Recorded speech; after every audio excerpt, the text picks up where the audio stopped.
Jail కేసులు అనే మాట రాలే. ఉంటే తీయండి రికార్డులు, ఉంటే రికార్డు తీయండి, చూపించండి, మాకు అభ్యంతరం లేదు. ఒక్కరోజు అంటే ఒక్కరోజు కూడా.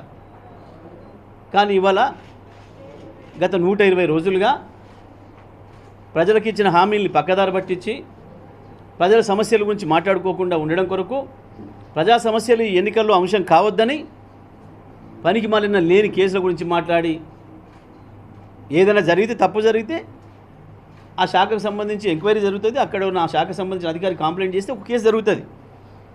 ఇది మొత్తం భారతదేశంలో చరిత్రలో ఎక్కడైనా ఉన్న విషయం. కానీ అక్కడ మోడీ ఏం చేసిండో బడేబాయి చేసిండు కాబట్టి నేను చోటేబాయిని అదే పద్ధతిలో చేస్తా. ఇప్పటివరకు వచ్చిన కేసులు ఏదైనా, మోడీ పెట్టిన కేసులైనా ముందు మాట్లాడి చెప్పి, బీజేపీ నాయకుడు ఎవడో చెప్పి పలానా రోజుల మీద కేసు పెడతాం అని వాడు చెప్పడం, ఆ తర్వాత ఈడీ పోవడం, సిబిఐ పోవడం మనం చూస్తాం, ఐటీ పోవడం చూస్తున్నాం. అదే పద్ధతిలో ఇక్కడ కూడా 4 నెలలుగా కేసీఆర్ని జైల్లో పెడతాం, ఇంకొక ఆయన జైల్లో పెడతాం, ఇంకొక ఆయన జైల్లో పెడతాం. జైలు భాష తప్ప ఇంకోటి రాలే. ఇది మీరు చేస్తున్నది. రేవంత్ రెడ్డి గుర్తుపెట్టుకో,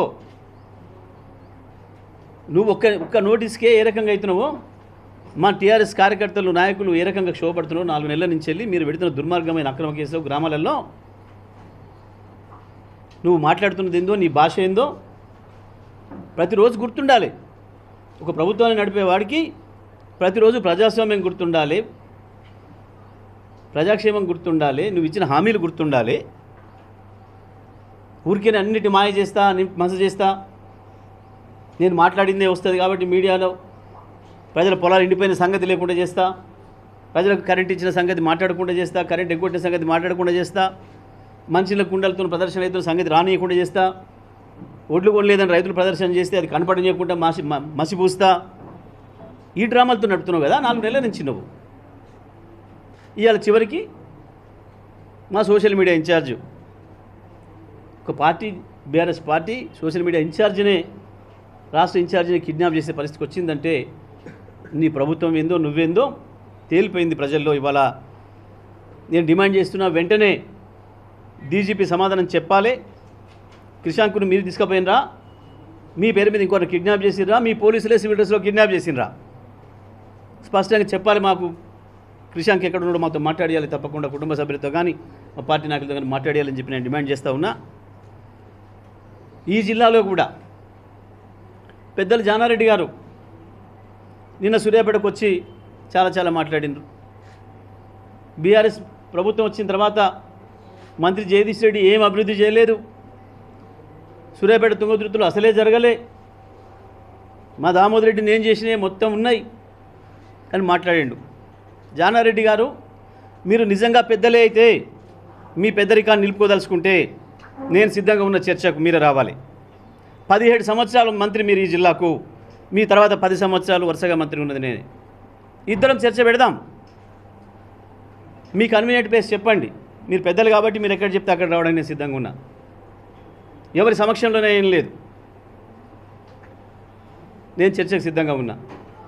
17 సంవత్సరాల మీ కాలంలో జరిగిన అభివృద్ధి, మీ కాలంలో ఈ జిల్లాకు వచ్చిన నిధులు, మీ కాలంలో నిర్మించబడ్డ ఆస్తులు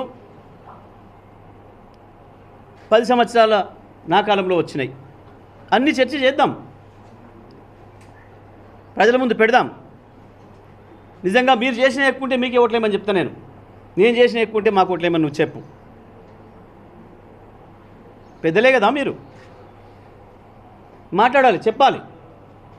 జానారెడ్డి గారు, నిజంగా మీరు పెద్దలైతే తప్పకుండా నేను చేసిన ఈ సవాల్ని స్వీకరించాలి, చర్చకు రావాలి. ఇవాళ కోమటిరెడ్డి వెంకరెడ్డి గారు రైతు బంధు రాలేదని ఎవడన్నా అంటే చెప్పుతో కొట్టమన్నాడు. మరి నిన్న సాగుగా వ్యవసాయ శాఖ మంత్రి చెప్పిండు, రైతు బంధు నాకే రాలే. కొడతావా? తుమ్మల నాగేశ్వరరావు గారిని నువ్వు చెప్పుతో కొడతావా, లేదా తుమ్మల నాగేశ్వరరావు గారు నిన్ను చెప్పుతో కొట్టాలన్నా? ఇది తేలాలి. నువ్వు ఏ జిల్లాకైతే ప్రాధాన్యత వహిస్తున్నావో ఇన్ఛార్జిగా, ఆ జిల్లాకు సంబంధించిన మంత్రి సాక్షాత్తు రాష్ట్ర వ్యవసాయ శాఖ మంత్రి, నువ్వు ఈ జిల్లాకు వారే ఇన్ఛార్జిగా ఉన్నారు తుమ్మల నాగేశ్వరరావు గారు. నువ్వు మాట్లాడింది అబద్ధమా, తుమ్మల గారు మాట్లాడింది అబద్ధమా? నువ్వు నిజంగానే రాదు లేదు అన్నవాడిని చెప్పుదాం కొట్టాల్సి వస్తే అయితే నువ్వన్న పోయి ఖమ్మం పోయి తుమ్మల గారిని నా పని చేయాలి, లేదా తుమ్మల గారు ఆ మాట అన్నందుకు వెంకరెడ్డిని చెప్పుదాం మీరైనా కొట్టాలి. మీరిద్దరూ డ్రామాలాడి తప్పించుకుంటే రైతులు సిద్ధంగా ఉన్నారు చెప్పులతోని. మీరిద్దరు తప్పించుకుంటే రైతులు సిద్ధంగా ఉన్నారు.